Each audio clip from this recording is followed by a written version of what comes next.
Compost වල තියෙනවා යංශ මාත්‍ර මුල්තාද. කොම්පෝස්ට් දැන් පැකට් වලට එකතු කරන්න එක ප්‍රශ්නයක් තියෙනවා. මේවට දැන් මේවා පසේ දිනම් පසට දාලා කොටන්න හරි පුළුවන්. දැන් මේකෙදි එහෙම කරන්න බෑ අපි.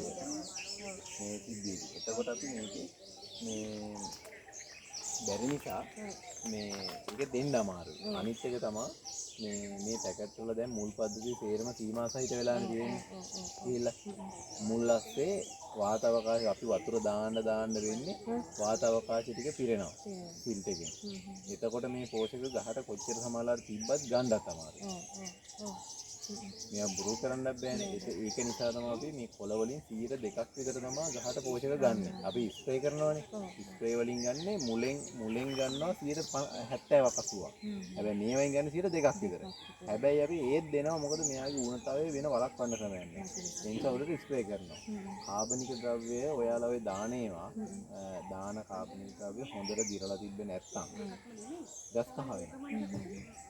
ඔය දැකලා තියෙනවද කුඹුරේ පළවෙනි කන්නේ පිදුරු දාපු තැන් වල ගොයන් හැදෙනවද නෑ එතකොට ඒක තුලා ගන්නස උගන්නවද එහෙම සිද්ධියක් තියෙනවා ඊට පස්සේ දිරන්න පෝෂක ගන්නවා දැන් ඔයත් මේ හැමදාම කාබනික ද්‍රව්‍ය සමහරව එකතු කරන්න වෙන්නේ මේ ශුද්ධ ජීවීන් ඕකේ ඉන්න අය මේ එයා ඒව ටික ගන්නවා අරව ජීර්ණය කරන්න එතකොට මේ පද්ධතිය කහ වෙන්න බලනවා හැබැයි ඔයාලට අපි කොච්චර කරත් දැන් හිතන්නකෝ ඔයාම උදාහරණයකට ගන්නකෝ ඔයාලට කොච්චර මේ කාබනික ද්‍රව්‍ය මේ පොත්ත මල්ලි බීලා බැරිම තරම මොකද කරන්නේ පොත් පිළි කියලා පෙන්ඩොල්ලයක් බොණ්ඩ වෙනවනේ හිටපු ගම ඒ වගේ මේ එකක්වත් අන්තවල ඉන්න එපා ඉන්නකෝ අන්තවල ඉන්න එපා කාබනික ද්‍රව්‍යම හොයන්න බැරි නම් හිතන්නකෝ දැන් ඩොලොමයිට් කියන පොහොර එක ඩොලොමයිට් කියන පොහොර එක කඩේ තිබ්බට ඔහොම පැකට් කරලා ඒක මේ පසෙන් ගන්න පාෂාණයක් අඹරලා කුඩු කරලා චූටි කැට වලට හදලා තමයි පැකට් කරලා තියෙන්නේ. ඊට පස්සේ එපාල් රොක් ෆොස්ෆේට් කියන එක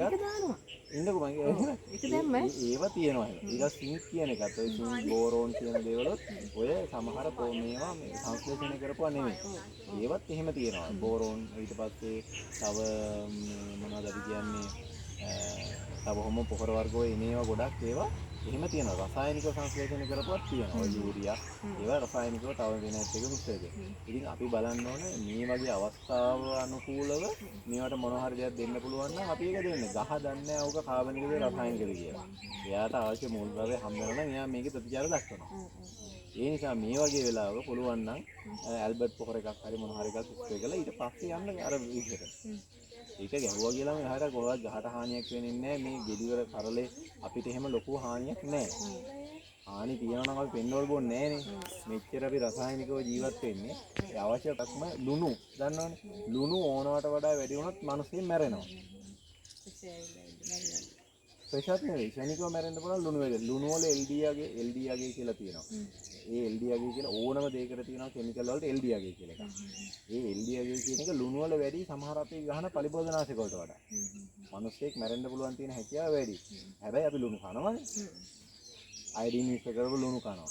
ඒ නිසා මේ වගේදී ලොකුවට මේ ඒ පැත්තට නැඹුරු වෙන්න එපා. ගහට දැන් අපිට පෝෂකයක් දෙන්න ඕන නම් ඒක මේ අංශු මාත්‍ර ද්‍රව්‍ය රසායනික කියලා නෑ අපිට ඒ මොකෙන් හරි දීලා මෙයාව ඉස්සෙල්ලා ජීවත් කරවන්න. දැන් වැටෙන්නේ කොළ ඒ නිසා කියලා සර් කියන්නේ. ඒක එකක්. ඊට පස්සේ මේ පද්ධතිය දැන් එක ළඟනේ තියෙන එක. එතකොට මේ යට තියෙන ශුද්ධ පරිසරය කියන එක හරි මේ සංකීර්ණයි. එයා ඒ අතරේ මේ දැන් අර ඉස්සර මීටරින් ඉන්න කිව්වේ අයියේ කොරෝනා කාලේ බෝ වෙන්න තියෙන අඩු කරගන්න. මේකේ විතර ගස් ලං වෙන්න බෝ වෙන්න තියෙන හැකියාව වැඩි.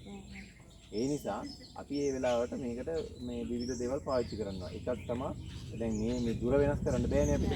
ඒ නිසා අපි දිලිරනාශක වර්ග අපි ස්ප්‍රේ කරනවා. එතකොට වෙන්නේ දැන් සමහර දිලිරනාශක වර්ග වල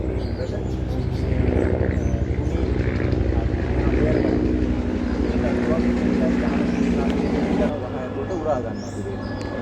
උරාගෙන ගහේ තියෙන දිලිර සුව කරනවා.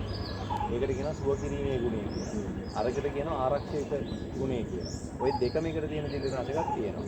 පසර දාන දිලිරනාශකයක් තියෙනවා. අපි අන්න ඒව බලලා අවශ්‍ය දේ අපි මේකට පාවිච්චි කරනවා. එහෙම කරොත් ඔය පෝෂක දෙන එකයි දිලිරනාශක පොඩ්ඩක් දෙන එකයි දීලා මේක යම් මට්ටමකට ගේන්න පුළුවන්. ඊට පස්සේ ආයෙ නැවත අර විදිහට කර කමන්න.